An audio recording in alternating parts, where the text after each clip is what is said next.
Hey Cookie Monsters! So today I'm going to be doing a video called How I Read, which I'm pretty sure was a popular tag or just video topic that went around on BookTube years ago. And I've never actually watched anyone else's, but I assume it's all about the particulars of the way you read, and I think that would be a great way to get you guys acquainted with me. I'm really trying hard to reignite my channel this year, and I feel like there's a lot of things about how I read that I've mentioned, here and there in my videos, but never all in one video. So I thought this would be a good video. We're going to walk through the who, what, where, when, why, and how of the ways I read, and I would love to hear the particulars about how you guys read, so you can definitely join in on the conversation in the comments. But let's get started. So I think we will go in that who, what, where, when, why, and how format. So the first question is who?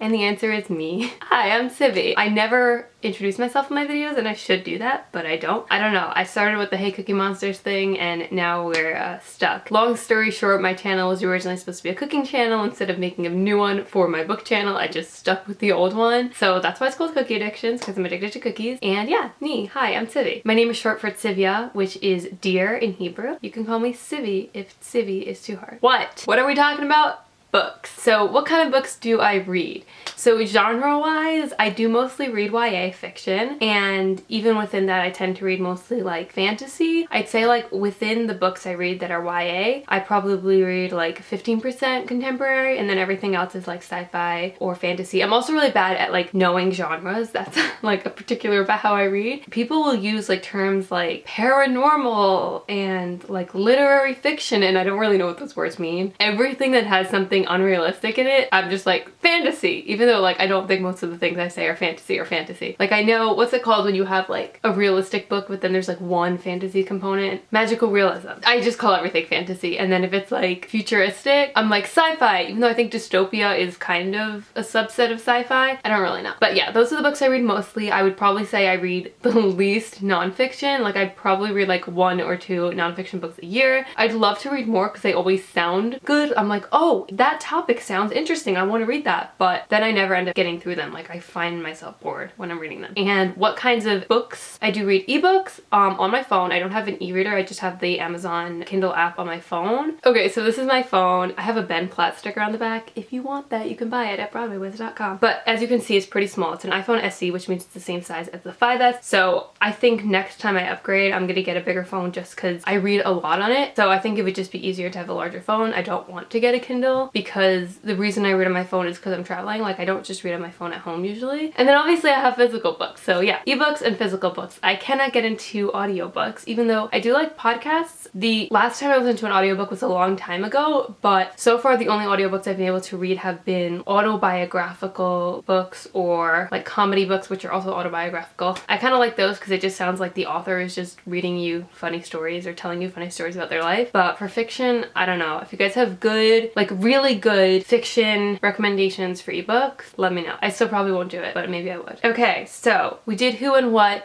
Now we're gonna do where and when, and I'm gonna put those two together because they go together. Where do I read? I mostly read either when I'm like traveling on the subway or in my room, and specifically on my bed. Those are like the main 2 places I read. Where and when kind of also goes together with what, because on the train means weekday mornings and weekday evenings, meaning my commute to and back from work. Sometimes on the weekends also I have to go out to like the city, so then the same thing. It doesn't really have a specific time, but it's like a date. Usually it's like a Sunday. So I'm sitting or sometimes standing on a train and I'm reading on my phone. That's when I read my ebooks. And when I'm home, I tend to not really read during the weekdays because I read on my phone, and then when I get home I have like things to do and I just end up not really reading. But on the weekends I read at home, and I'm usually reading physical books. I'm Sabbath observant, so on Saturdays I do not use technology, so that's when I have a lot of like free time to like sit and rest and just read. So I get a lot of my reading done on Saturdays. I don't really get much reading done on Sundays, so it's usually Friday night and Saturday is when I read my physical books, and I usually read them in my room on my bed, but sometimes on the couch, so those kind of go together. Obviously the last question before how is why, and it's because I love reading. Yeah, so I've always loved reading, even since before I could read, when my mom would read books to me and my sister. I remember getting a library card as a kid, and when I was in 1st and 2nd grade I was already reading like stacks of books. Like I honestly think I read more books books when I was younger than I do now. Obviously, I like reading books. Okay, and then up to the most exciting part is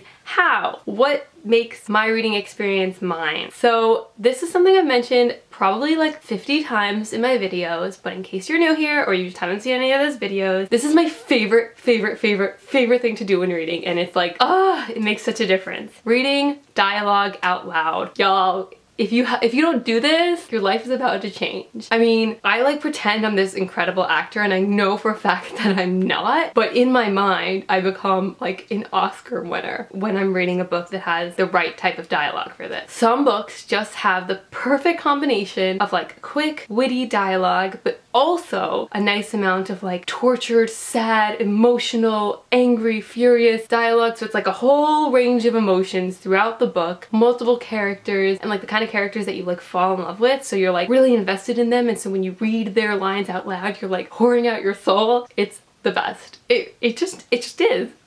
I love reading dialogue out loud. It just creates such a real emotional experience when you read. It drives my sister crazy when I do it. This is why I mostly read in my room, because she heard me like muttering to myself while I read, and she's like, what are you doing? But okay, so I'm gonna like tell you which books are the best, but it's also like go watch my favorite books video, because part of the reason those books are my favorites is because they have great dialogue. So pretty much anything I consider my favorite books is going to have incredible dialogue to read out loud. But in my opinion, the absolute best books in the entire world to read the dialogue out loud of are Cassandra Clare's books. I was going to say just the Mortal Instruments. I think all of them are great, but I think the Mortal Instruments are probably the best out of all of them to read the dialogue out loud. But I think any of them, so like the Infernal Devices, the Dark Artifices, the other like extra books, I think all of them are great. She just has such like, it's like emotional, but then it's like hilarious, and it's like, it's so good. But all the rest of my favorites, the Dark Smoke and Bone series, Strange the Dreamer, The Host, The Chemist, the entire Foxhole Corp, Captive Prince trilogy. I'm just like looking over to where my favorite shelves are. The Legend series, I don't remember, but I feel like it is. The Fifth Wave. I'm just listing all my favorites here. Like they're all really good at that. I think The Hunger Games is really good at that as well. I'm trying to think of ones that aren't in my favorites that I think have amazing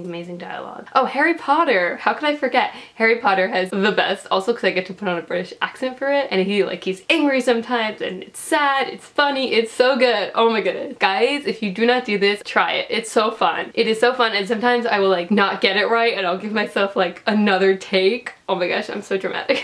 I feel like I am that character. Like that's why I'm like, oh my goodness, if they made a Daughter Smoke and Bone movie, like I could be Karoo. It's like, no, you've just like read her lines to yourself in your bed, okay? I promise you guys I'm not crying. Like my eyeliner or something is like bothering my eye and it's just making it tear up. See, I could be an actress.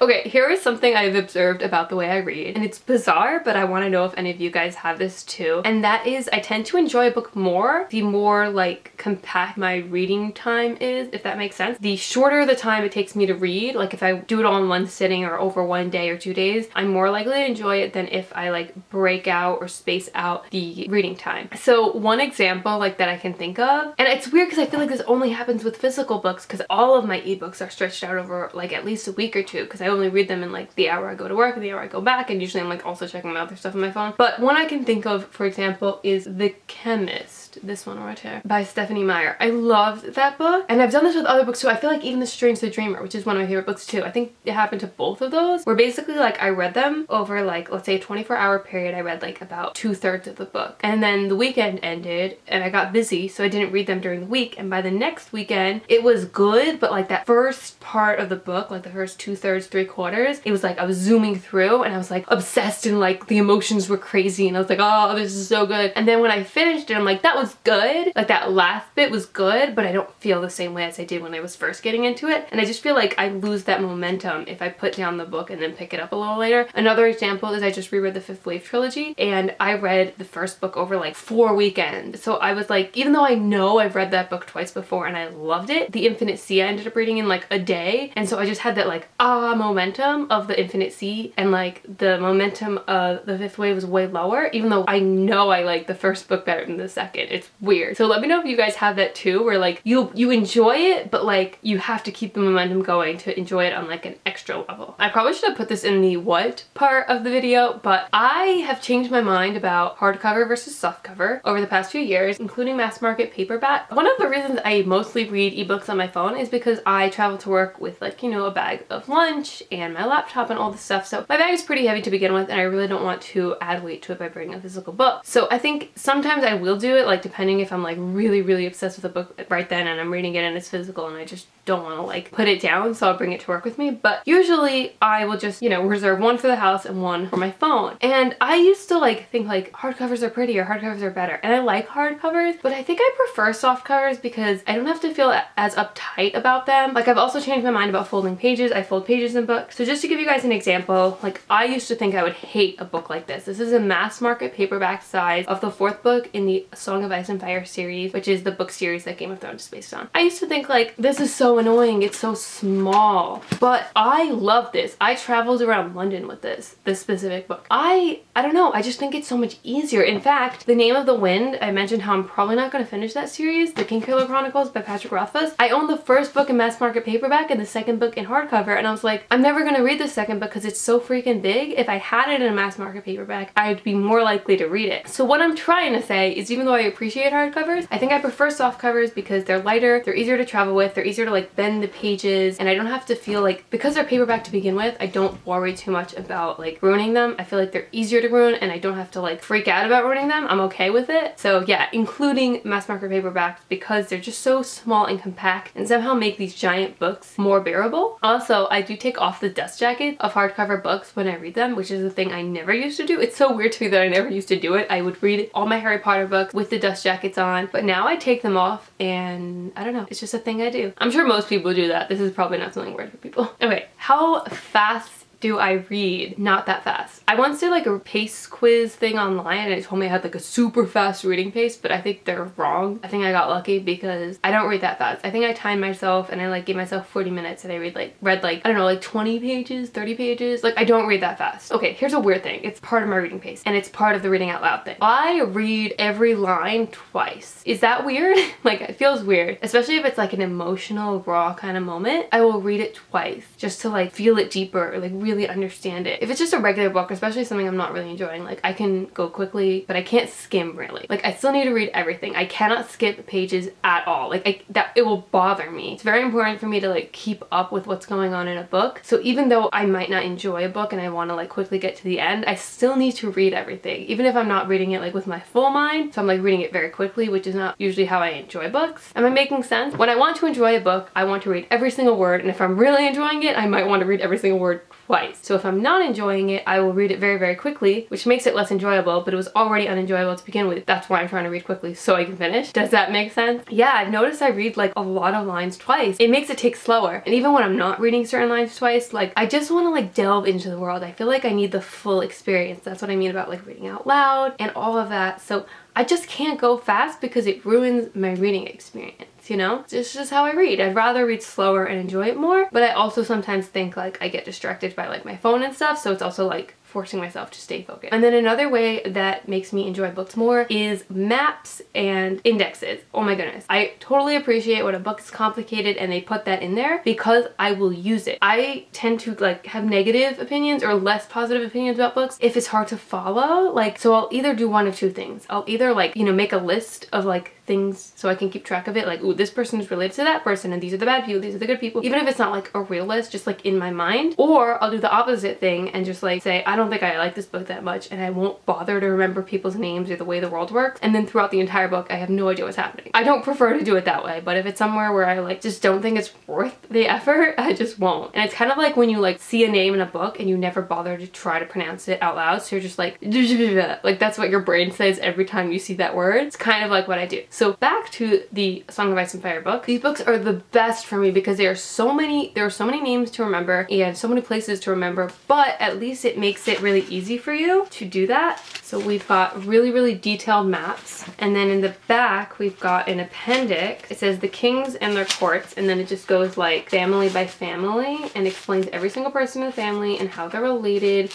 like where they are in the story, and it's so helpful. I'm reading another book series like that has like a map and a list of like words that like help you decipher certain things in the world, and it's so helpful. I need to do that. It's for me very important to like have things down pat. If not, I will like Google them, I'll ask other people. It bothers me to not know what's going on. Like, it's fine if it's like the plot is not going to unfold in like a linear manner, that's fine. I understand that's a way of telling stories, but I need to be able to like have like basics down pat. So I love having lists like this to help me refer to while I'm reading. Something I've also noticed is that like a lot of time halfway through a book, I'll suddenly realize what tense it's using. So if it's using present tense or past tense or all those other subsets of that, I just don't notice it. Like, I remember, I think The Hunger Games is in present tense, and I read the entire series twice before realizing it. I don't know why, like suddenly my brain will just like step out of the book and realize the tense, and then it like drives me crazy for like a few minutes, and then I forget about it again. Does anyone else do that? Another thing about how I read is that recently I have decided to go into books blind. It's so weird because at some point I must decide that a book is something I'm interested in reading, so I need to know enough to know that I want to read it. It's usually just like seeing things people are talking about on Twitter, so I'm not even like reading the details about what it's about. It's just that people say this is really good. But yeah, lately I just don't even read back covers or the inside flaps or anything, and I just like it better. I know people get really upset like, oh, you know, sexuality isn't a plot twist or, you know, stuff like that, but to me, I don't want to know anything. So when people say like, oh, this has that character who is like this, or, you know, the main plot is that or whatever, I prefer just not to know. I don't mean it in like a, oh, it's a plot twist type of thing. It's more of like, it doesn't have to be a twist, it could just be like what it's about, and I still just don't want to know. So I try to know like the bare bones of what a book is about. And I also think that the more I know, the more off the mark I am. There are so many books that I go into and I know like the basics of it, and then when I'm reading it, it's so off because there's no way I could possibly predict how that is told. I'm thinking specifically of the Throne of Glass series where they're like, this girl's an assassin, and then I don't even remember what they say after that. Going in, I had no idea, and I remember reading that first page being like, wait, whoa, this is so much different than I was expecting. A lot of books I read are like that. Like, I just expect something totally different, and that's not a bad thing necessarily. It's just that I think the less I know, the better, so I don't even bother to come in with any of those preconceived notions that are probably going to be wrong anyway. Looking at my books, I would say I still have a basic idea of what most of these books are about. Also, I did do a video on my Bookmark collection. You guys can go watch that, but I do use bookmarks more and more often now than I used to. I used to just keep my books open like this, and I still do that, but like I said, I'm also more likely to fold a page now. And I think my most commonly used bookmark is just a tissue. One thing I would like to do is get more into the reading before bed thing. I used to read before bed for hours every night as a kid, and I just kind of scroll social media way more now than I do read. I would love to change that. Like, I should get my phone out of my room and just read a book. That's something I'm hoping to change this year. I thought of another thing that I do when I read, which is spoil myself. So let's say I have a book open, right? And this is the page I'm on,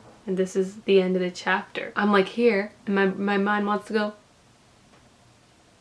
no, no, no, stop spoiling it. Do your eyes automatically go to the end of the chapter? Especially in YA books, they love to end chapters with, I'm holding on to him and he's hanging over the edge of a cliff. I let go, or something. Or like, I am your father, or something like ridiculous plot twisty, but like every single chapter ends like that. Yeah, it's really hard for me. I like train myself or force myself to stick to what I'm up to because I know what's gonna happen. Even like further down the page, I need to like stay on what I'm up to because too often my eyes drift down and I get spoiled. Even if it's just like a page in advance, I still want to like read it the right way, but it's so hard. I have a really bad imagination. It's really bad. I don't know how I imagine characters. Most books describe pretty well the main character of the book. I don't think I mostly imagine faces, if that makes any sense. Sometimes I imagine characters as like people I know or actors, but usually I like, well, imagine like the hair and the stature and then like just kind of like skip over the face because I'm just not good at imagining faces. And for locations as well, like every single location in a book is usually like one of 4 places I know in real life, like my elementary school, my house, my neighbor's house. That's it.